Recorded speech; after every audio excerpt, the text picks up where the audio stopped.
The planet Zentrix 7 was not what Daniel Carter had expected.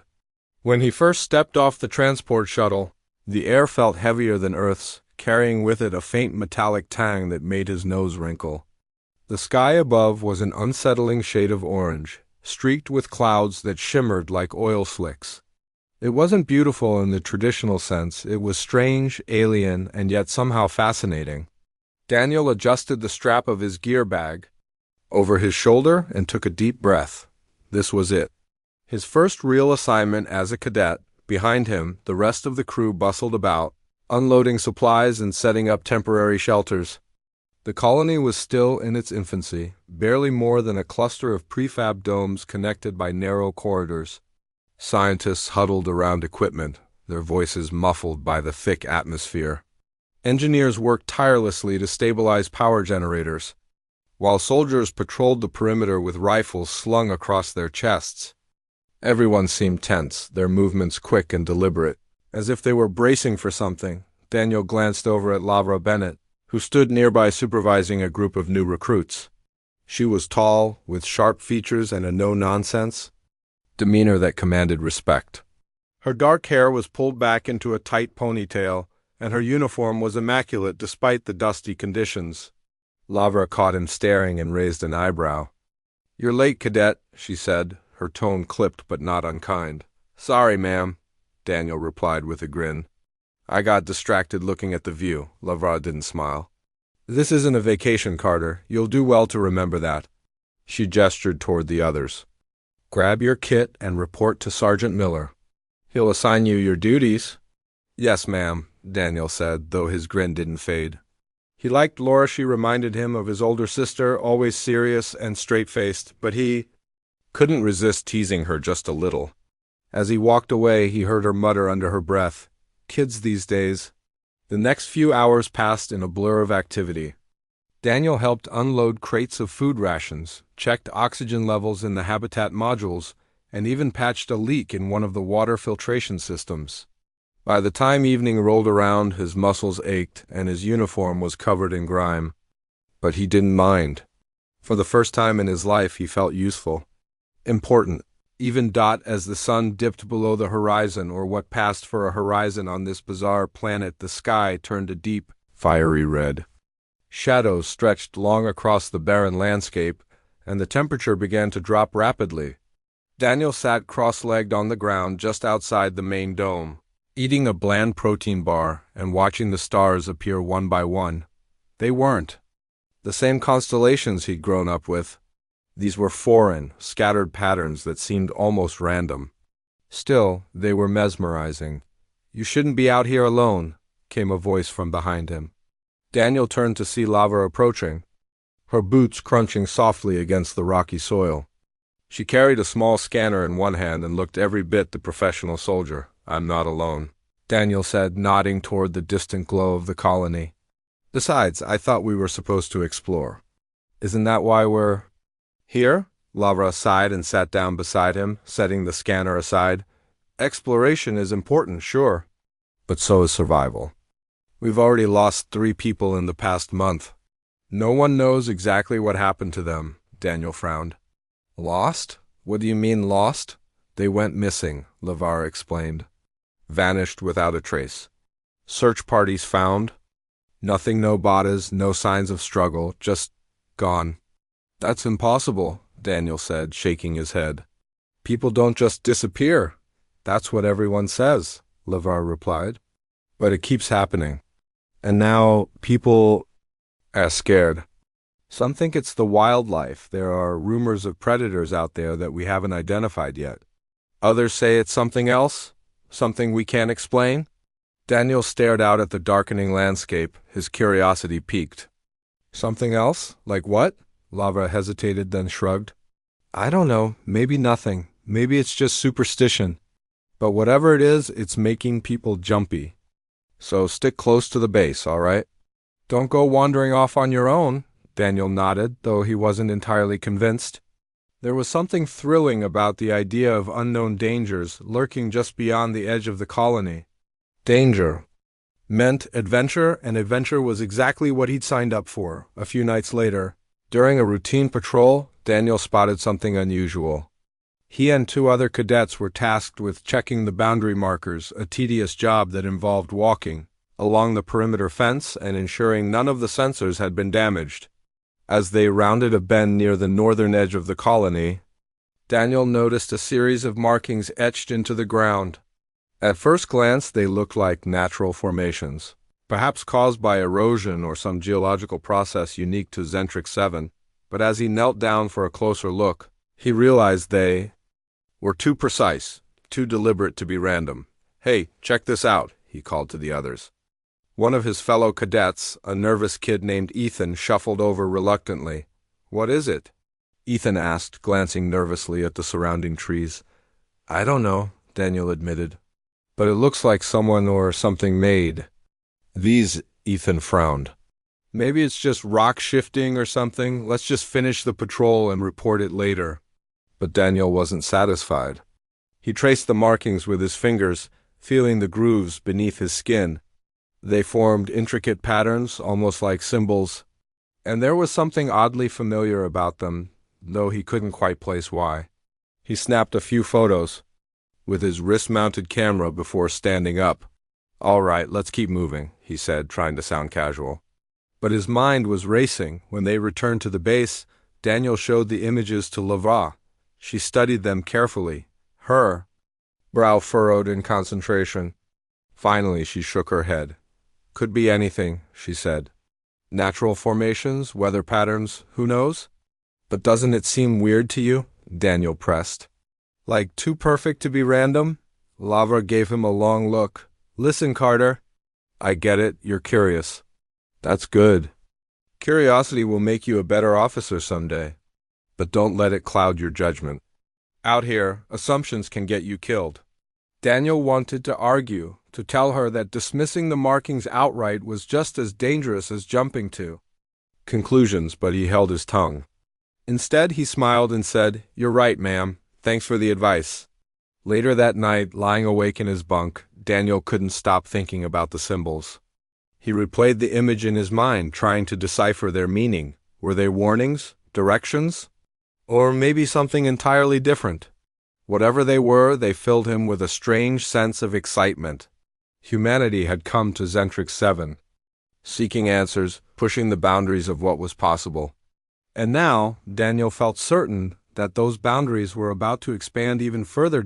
As sleep finally claimed him, one thought lingered in his mind. Humans said they had limits, but Daniel couldn't help but laugh at the idea. Limits were just lines drawn in the sand waiting to be erased. A few days after Daniel discovered the strange markings, the colony was thrown into chaos. It started early in the morning when alarms blared through the habitat modules, jolting everyone awake. Daniel stumbled out of his bunk, still half asleep, and hurried to the main dome where most of the colonists had gathered. The atmosphere was tense, with people whispering nervously and glancing toward the entrance. "What's going on?" Daniel asked Lavara, who stood near the front of the room with a tablet in hand. "One of the missing men was found," she replied, her voice low. Ryan Cole, he was spotted wandering near the edge of the forest. Daniel's heart skipped a beat. Ryan Cole had been one of the first to vanish weeks earlier, and no one had expected to see him again alive, at least. "Is he okay?" Daniel asked. Lavra hesitated before answering. "He's alive, but barely. Medical team's examining him now." The crowd parted as two medics wheeled Ryan into the dome on a stretcher. His face was pale, almost ghostly, and his eyes darted around the room without focus. He muttered under his breath, words that didn't make sense. "Shapes, moving, laughter." His voice trailed off, and then he collapsed into unconsciousness. Daniel watched as the medics rushed Ryan away, their faces grim, something about the scene unsettled him more than he cared to admit. He turned to Lavra. "What do you think happened to him?" She shook her head. "We don't know yet, but whatever it is, it's not natural." Over the next few hours, rumors spread like wildfire. Some colonists whispered about alien predators stalking the woods, while others speculated about supernatural forces or even madness caused by isolation. Daniel tried to stay calm, but his mind kept returning to the symbols he'd found near the forest. Could they be connected? Later that day, Dr. Emily Ross called a meeting in the lab to share preliminary findings from Ryan's examination. Daniel attended alongside Lavra and several other officers. The room was cramped, filled with the hum of equipment and the faint smell of antiseptic. Dr. Ross, a petite woman with curly brown hair and glasses perched on her nose, stood at the front of the room. She adjusted her glasses and cleared her throat before speaking. "We've run basic tests on Mr. Cole," she began. "Physically, there are no injuries, no wounds, no signs of trauma, but we did detect traces of an unknown compound in his bloodstream. It's unlike anything we've encountered before." "Could it be some kind of toxin?" Lavra asked. "It's possible," Dr. Ross replied. "But if it is, it doesn't behave like any toxin we're familiar with. It seems to affect the brain directly, causing hallucinations or altered states of consciousness." Daniel raised his hand hesitantly. "Do you think this has anything to do with those disappearances? Maybe whoever or whatever is behind them left something behind in Ryan?" Dr. Ross frowned. "It's too soon to say for sure, but it's certainly suspicious timing." As the meeting broke up, Daniel lingered behind, staring at the data displayed on the monitors.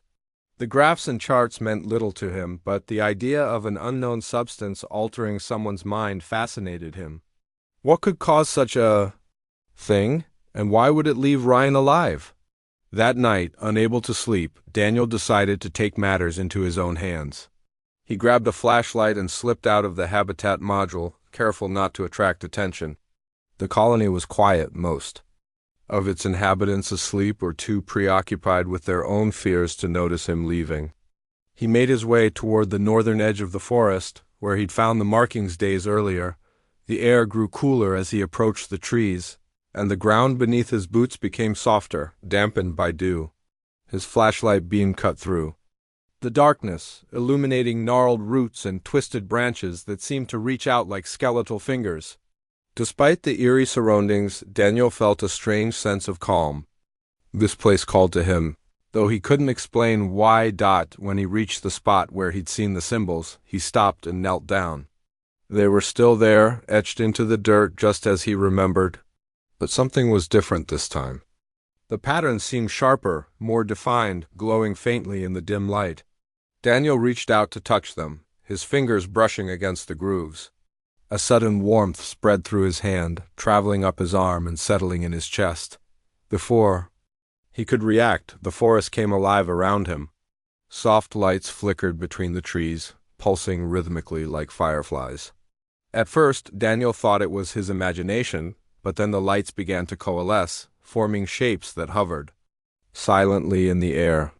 They weren't solid, they shimmered and shifted like reflections on water, but they were undeniably intelligent. One of the shapes moved closer, hovering just inches from his face. It emitted a soft hum, followed by a sound that sounded almost like laughter. Daniel froze, unsure whether to run or stay. Fear prickled at the edges of his mind, but it was quickly overshadowed by curiosity. The laughter wasn't menacing. It was warm, inviting even. Slowly, he smiled. "You're real," he whispered, "aren't you?" The shape pulsed brighter in response, as if acknowledging him. Then, just as suddenly as they had appeared, the lights faded, leaving Daniel alone in the darkness. By the time he returned to the base, dawn was breaking over the horizon. He slipped back into the habitat module unnoticed, his mind racing with questions. Who or what were those beings? What did they want? And why had they chosen to reveal themselves to him? Later that morning, Lavar cornered him during breakfast. "Where were you last night?" she demanded, her arms crossed over her chest. Daniel hesitated, unsure how much to tell her. "I went for a walk," he said finally. "At midnight? Alone? Are you trying to get yourself killed?" "I needed to clear my head," Daniel replied. "And I found something." Laura's expression softened slightly. "What did you find?" He debated keeping it to himself, but something about Laura's steady gaze made him trust her. "I went back to where I saw the symbols, and something happened. There were these lights, these shapes. They weren't animals or machines. They were alive, intelligent." Lavra stared at him, her eyes narrowing. "Are you serious?" "I'm not making it up." Daniel insisted.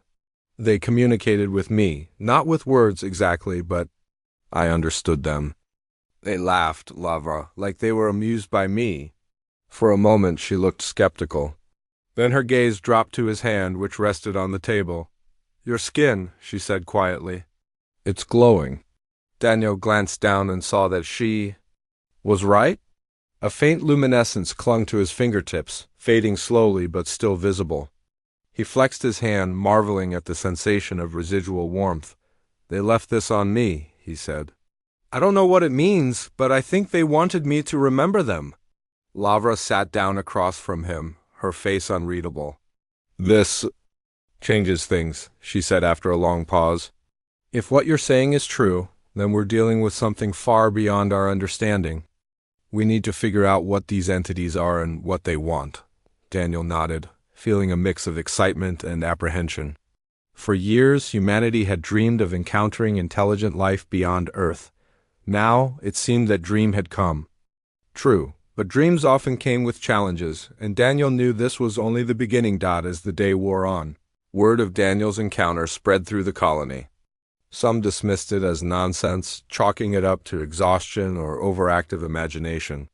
Others listened intently, their fear mingling with hope. Among them was Dr. Ross, who approached Daniel later that evening with a proposal. I want to study you, she said bluntly. Whatever those entities did to you, it's left a trace. If we can analyze it, maybe we can learn more about them. Daniel agreed without hesitation. As he lay on the examination table in the lab, surrounded by buzzing instruments and probing questions, he couldn't help but laugh softly to himself. Humanity had always believed it had limits, boundaries it couldn't cross. But here he was, stepping into the unknown, guided by laughter that echoed in his mind like a promise. Whatever came next, Daniel was ready. The days following Daniel's encounter with the glowing entities were a whirlwind of activity and tension. News of his experience spread quickly through the colony, dividing opinions among the settlers. Some saw it as proof that humanity was not alone in the universe, a sign of hope and progress. Others viewed it as a threat, a reminder of how vulnerable they were on this distant planet. Dr. Emily Ross worked tirelessly to analyze the faint glow still lingering on Daniel's skin. She took samples of his blood, scanned his brain activity, and even used specialized equipment to measure the energy radiating from his body. The results were baffling. The substance left behind by the entities didn't match any known chemical or biological compound. It behaved like energy but interacted with organic matter in ways that defied explanation. It's alive, Dr. Ross muttered one evening as she reviewed the data. Or at least it's something between life and energy. I've never seen anything like it. Daniel sat nearby, watching her work. What does it mean for me? He asked. Am I infected? Changed? She hesitated before answering. I don't think infected is the right word. Whatever this is, it's not harming you. In fact, your vitals are better than ever, your reflexes are sharper, your focus clearer. It's almost as if the substance is enhancing you. Enhancing me, Daniel repeated, raising an eyebrow. That sounds like science fiction. Maybe, Dr. Ross admitted with a small smile. But so does everything else about this situation. While the scientists puzzled over the mysterious energy, Daniel began experiencing strange dreams. At first, they were vague flashes of light, swirling colors and indistinct shapes. But as the nights went on, the dreams grew more vivid. He found himself standing in vast, open spaces filled with intricate designs that seemed to stretch endlessly in every direction. The air hummed with a low, melodic tone, and laughter echoed around him, not mocking or cruel, but warm and inviting. One night, the dream shifted. Instead of abstract patterns, Daniel saw symbols similar to the ones he discovered near the forest. They floated in front of him, glowing softly, and rearranged themselves into messages he could understand. Words formed in his mind, though. No sound passed through his lips. You are ready. When Daniel woke, his heart was racing. He sat up in bed, staring at the dimly lit walls of his quarters. Was it just a dream? Or had the entities reached out to him again? By now, Lavra had become deeply involved in the investigation. She spent hours poring over reports, questioning witnesses, and monitoring patrols near the forest. Her initial skepticism had softened, replaced by cautious curiosity. She couldn't deny that something extraordinary was happening, and Daniel seemed to be at the center of it. "You're different," she said to him one afternoon as they walked along the edge of the colony. "Not just because of that glow on your skin. You carry yourself differently, you're calmer, more confident, like you've seen something no one else has." Daniel nodded. "I have. And it's hard to explain, but I feel like I understand them, or at least I'm starting to. They're not trying to hurt us, Lavra. If anything, they're curious about us." Lavra frowned. "Curiosity can be dangerous. Remember what happened to Ryan Cole." "I know," Daniel replied. "But we can't let fear control us. Humans came here to explore, to push boundaries. We can't do that if we're too scared to take risks." Lavra didn't argue, though her expression remained troubled. Deep down, she admired Daniel's courage, even if it made her uneasy. She had always been a rule follower, someone who valued order and structure. But Daniel's willingness to challenge those norms forced her to question her own beliefs. Maybe there was merit in stepping outside the lines? Even if it meant facing the unknown. As tensions within the colony grew, so did dissent. Commander Harris, the leader of the settlement, called an emergency meeting to address the situation. The main dome was packed with colonists, their faces reflecting a mix of fear, anger, and hope. Harris stood at the front of the room, his broad shoulders squared and his voice firm. "We cannot afford to be reckless," he began. "This colony exists because of discipline and caution. We must prioritize safety above all else. Until we fully understand what we're dealing with, I am ordering increased security measures. No one goes beyond the perimeter without express permission." Murmurs rippled through the crowd. Some nodded in agreement, while others exchanged frustrated glances. When Harris finished speaking, Daniel stepped forward, surprising even himself. With his boldness, "With all due respect, sir," he said, his voice steady despite the knot in his stomach, "we didn't come here to hide behind walls. We came to explore, to learn, to grow.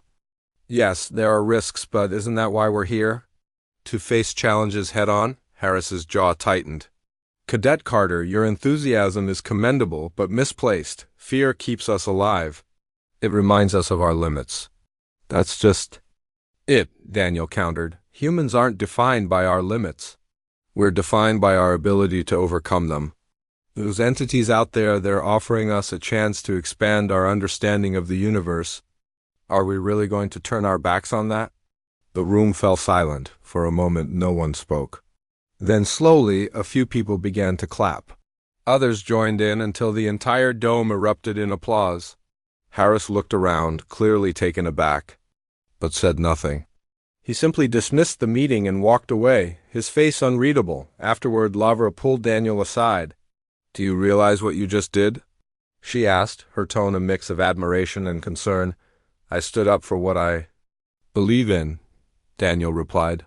"If we keep hiding, we'll never move forward." Someone had to say it. Lavra sighed. "You might be right. But you've also made enemies? Be careful, Daniel. Not everyone will see things your way." Despite the backlash from some members of the colony, Daniel's speech ignited a spark of change. More people began questioning the strict rules imposed by Harris and his team. Conversations turned toward exploration and discovery rather than fear and restriction. Even some of the soldiers started loosening their grip, allowing greater freedom during patrols. Encouraged by the shift in attitude, Daniel decided to return to the forest.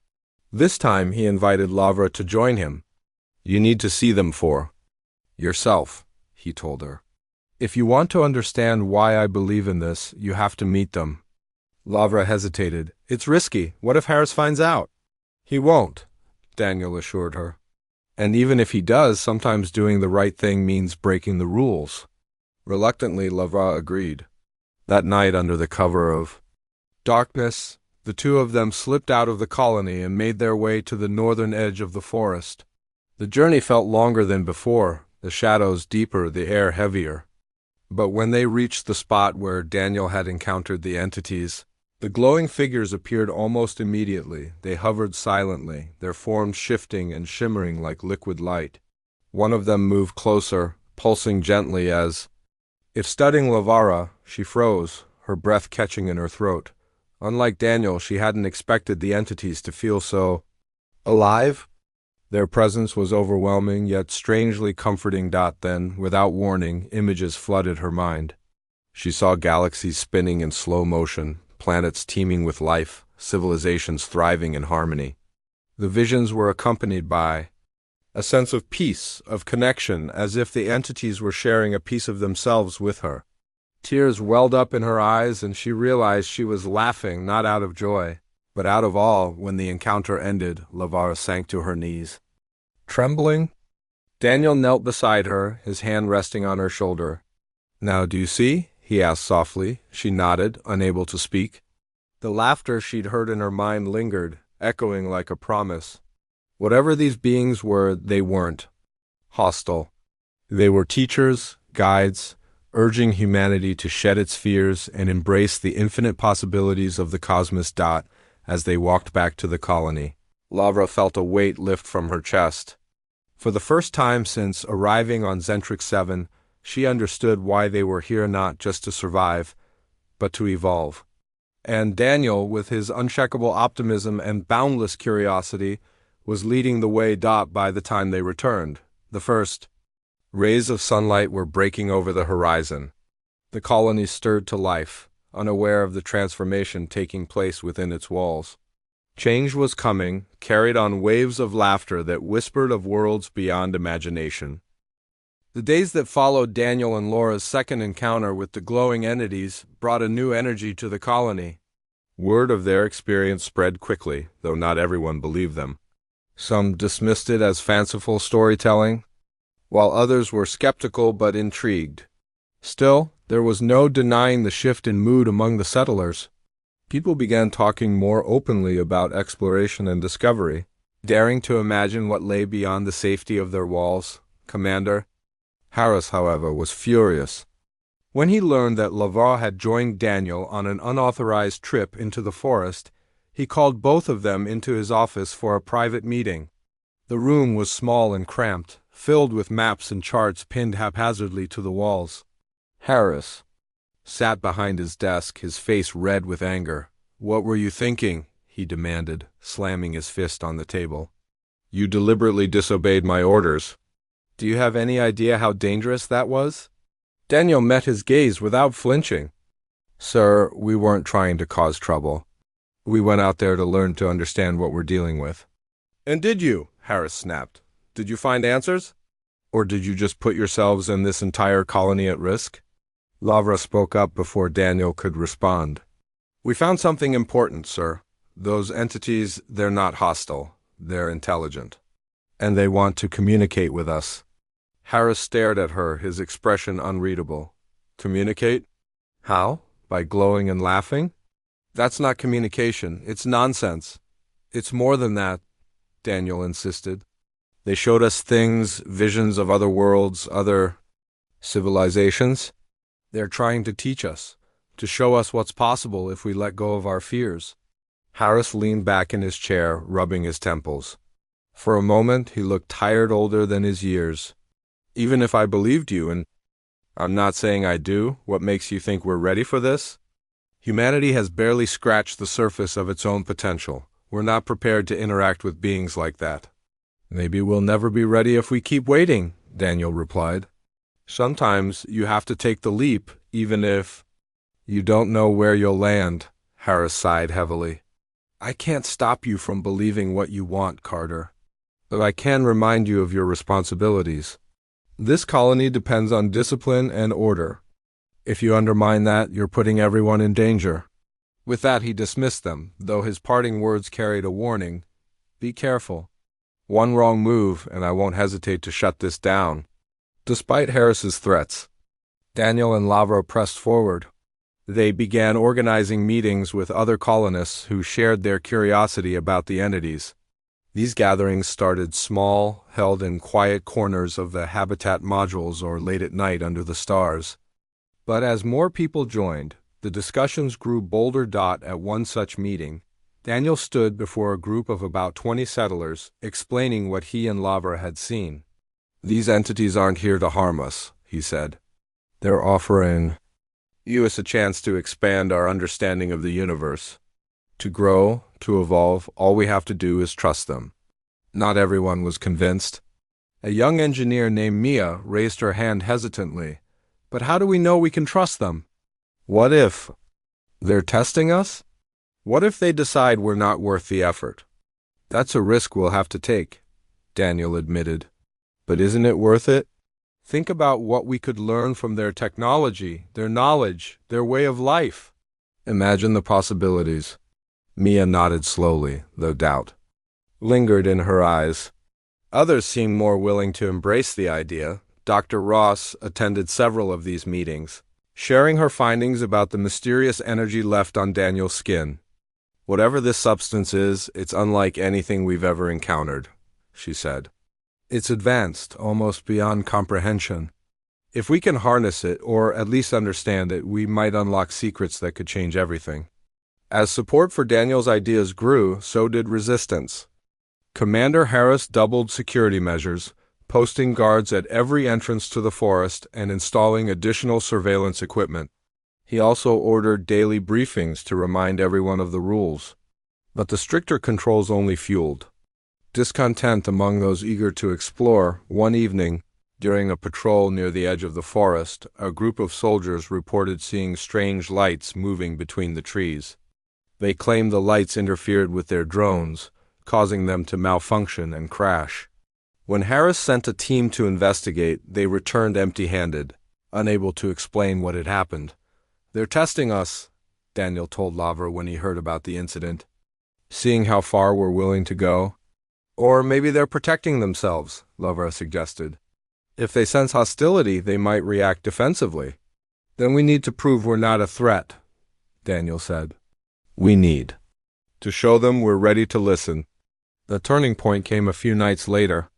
Daniel gathered a small group of volunteers, including Lavra, Dr. Ross, and a few others who had become vocal supporters of his plan. Together they prepared to venture deep into the forest, leaving behind the safety of the colony. Their goal was simple: make contact with the entities again and demonstrate humanity's willingness to engage. Commander Harris caught wind of the plan and tried to stop them. "You're making a huge mistake," he warned Daniel. "This isn't bravery, it's recklessness." "No, sir," Daniel replied calmly. "It's hope. And sometimes hope requires taking risks." With Harris unable to physically restrain them, the group set out under the cover of darkness. Armed with basic supplies and recording equipment, they moved cautiously through the forest, guided by faint glimmers of light that seemed to beckon them forward. As they ventured deeper, the air grew warmer, humming with energy. Trees shimmered with iridescent colors and the ground pulsed softly beneath their feet. The further they went, the more surreal the landscape became, until it felt like stepping into another world entirely. Finally, they reached a clearing bathed in soft, golden light. The glowing entities appeared almost immediately, surrounding them in a gentle embrace. Unlike before, the figures didn't hover silently, they moved closer, pulsing brighter, as if acknowledging the group's presence. Dr. Ross gasped as images flooded her mind, just as they had for Lavra. Visions of distant galaxies, alien cities, and countless forms of life danced across her thoughts. She clutched her notebook, scribbling furiously to capture every detail. Meanwhile, Daniel stepped forward, raising his hands in a gesture of peace. "We're here to learn," he said aloud, though he doubted the entities understood spoken language. "To grow, to connect." For a long moment nothing happened. Then one of the figures floated directly in front of him, its form shifting into something resembling a human face. It emitted a series of melodic tones, followed by laughter, the same warm, inviting sound Daniel had heard before, and then the voice came not in words but in feelings, impressions, memories. "You are ready," it said. "But the choice is yours?" Daniel turned to the others, his heart pounding. They're giving us a choice, he explained. To stay within our limits or to step into the unknown. To remain as we are or to become something more. Lavra stepped forward, her voice steady despite the tears streaming down her cheeks. What happens if we choose to go with them? The entity responded with another flood of images, humans living among stars, transcending their physical forms, merging with the vast network of consciousness that spanned the universe. It wasn't death, it was transformation, evolution. We can't force anyone to decide, Daniel said to the group. This is bigger than all of us. If you want to stay, you should go back now. No one moved. Slowly, one by one, each person nodded, signaling their readiness to take the leap. As the entities enveloped them in light. Daniel laughed, not out of fear or uncertainty, but out of pure joy. For the first time, he truly understood what it meant to be limitless. Humanity had always been defined by its boundaries, but now those lines were fading. Erased by the laughter of beings who saw no limits at all. In the distance, the colony stirred awake, unaware that its future had already begun to change. The transformation began subtly, almost imperceptibly. At first, it was just whispers, rumors spreading through the colony about what had happened to Daniel and his group. Some claimed they'd seen flashes of light in the forest late at night. Others reported hearing faint laughter echoing across the barren plains surrounding Zentrix 7, but no one could confirm anything for sure because Daniel, Lavra, Dr. Ross, and the others hadn't returned. Commander Harris tried to maintain order, calling emergency meetings and issuing stern warnings against leaving the base. Whatever those people did, he said during one such gathering, they made their choice. And look where it got them. They're gone. We can't afford to lose anyone else. Stay within the perimeter. But his words carried less weight now. The colonists were restless, divided between fear and fascination. For every person who believed Harris's warnings, there was another who saw Daniel's disappearance as proof that humanity was capable of more than survival, that it was built for exploration, growth, and transcendence. Laura's absence hit the colony particularly hard. She had been a respected officer, someone whose authority many trusted. Her decision to join Daniel's mission challenged the rigid structure Harris had worked so hard to enforce. People began questioning whether rules designed to protect them were actually holding them back. They didn't run away. Mia, the young engineer, argued during a heated discussion in the mess hall. They stepped forward. They chose to see what was out there instead of hiding behind walls. Shouldn't we do the same? Her words sparked murmurs of agreement, though not everyone was convinced. It's easy to talk about stepping forward when you don't know what's waiting for you, countered Ryan Cole, who had recovered enough to rejoin the community but remained haunted by his earlier encounter with the entities. What if? We're not ready? What if we fail? The debate raged on, dividing families, friends, and colleagues. Some began packing supplies, preparing to follow Daniel's path into the forest. Others doubled down on fortifying the colony, reinforcing fences and stockpiling food as if bracing for an attack. The tension was palpable, thickening the already heavy air of Zentrix 7. Meanwhile, deep within the forest, Daniel and his companions experienced something beyond comprehension. The glowing entities had enveloped them completely, dissolving. The boundaries between self and surroundings. Time lost meaning. Moments stretched into eternities, and yet everything felt instantaneous. They weren't separate beings anymore. They were part of something vast, interconnected, alive. Daniel floated in this new existence, his consciousness expanding like a ripple in water. He sensed the thoughts and emotions of the others, merging with their perspectives while retaining his own identity. Laura's awe, Dr. Ross's scientific curiosity, even the quiet determination of the soldiers who had joined them all blended together in a symphony of understanding. Through this shared awareness, the entities communicated more clearly than before. They showed the group visions of civilizations that had come before, species that had risen, fallen, and risen again, each time shedding old limitations to embrace greater possibilities. Humanity, they explained, stood at a crossroads. It could cling to its fears and remain confined to familiar patterns, or it could let go, allowing itself to evolve into something unimaginable. We have to tell the others, Daniel thought, his voice resonating in the collective mind space. They need to know this isn't the end, it's a beginning. The entities responded with warmth, a kind of encouragement. You will guide them, they said, not as individuals, but as representatives of a new way of being. Show them the truth. When the group emerged from the forest days later, they were changed. Their eyes glowed faintly, mirroring the luminescence of the entities. Their movements were fluid, almost weightless, as if gravity itself had loosened its grip. Most striking, however, was their demeanor. Gone was the uncertainty, the hesitation that had marked their earlier lives.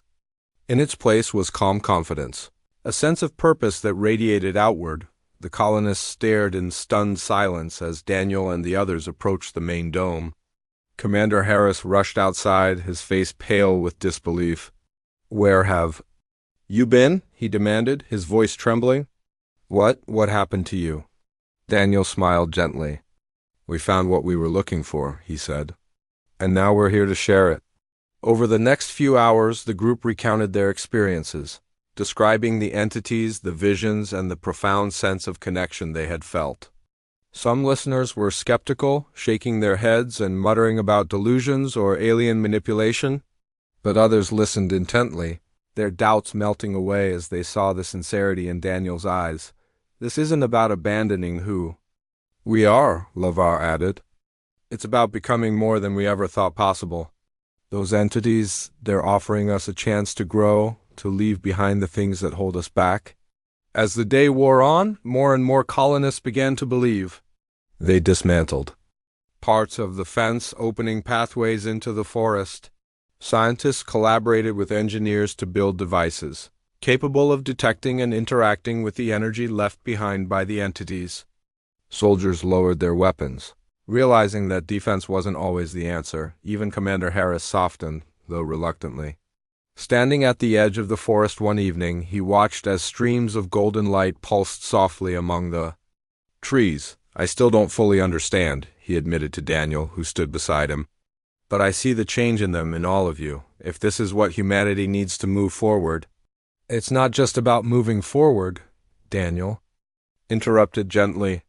"It's about letting go of the idea that we're limited, that we're small. Out there," he gestured toward the stars, "there's so much more waiting for us. All we have to do is take the first step." Harris nodded slowly, his expression unreadable. Then, without another word, he turned and walked back toward the colony. In the weeks that followed, the colony transformed. Walls came down, both literal and metaphorical. People ventured farther into the forest, guided by the glowing entities, learning how to communicate with them. The mysterious energy that had once baffled Dr. Ross became a tool for innovation, powering machines and healing injuries. Fear gave way to wonder, and isolation gave way to unity. One night, under the orange sky of Zentrix 7, Daniel stood at the center of the colony, surrounded by settlers who were no longer content to simply survive. They laughed together, not nervously, but freely, joyfully, as they gazed upward at the unfamiliar constellations. Somewhere in the distance, the laughter of the entities echoed, blending with their own. For the first time, humanity truly understood its place in the universe, not as conquerors or victims, but as explorers, creators, dreamers. Boundaries dissolved, replaced by endless horizons. And in the heart of it all, Daniel smiled, knowing that laughter would lead the way as the stars shimmered above. The colony prepared to take its next leap not just into the forest, but beyond Zentrix 7 into the great unknown. Because humans didn't have limits, not really. Limits were just lines drawn in the sand, waiting to be erased by those brave enough to laugh at them.